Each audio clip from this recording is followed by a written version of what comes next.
Ubuholi beqembu le-EFF buhambele le ndawo edlange ngobugebengu esifundazweni sase-Gauteng.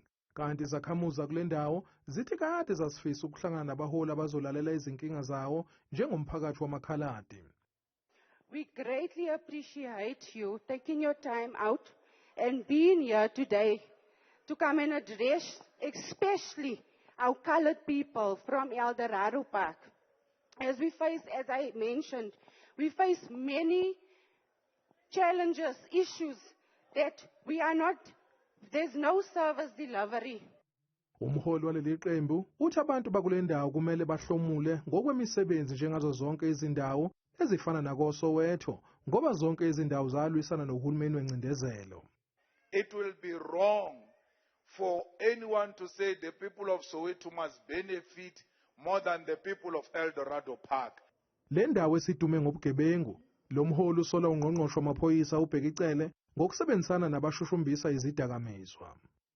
The drug lords here in Eldorado Park work with Bhekicele's police. They distribute drugs through the police vans and they are protected by the police.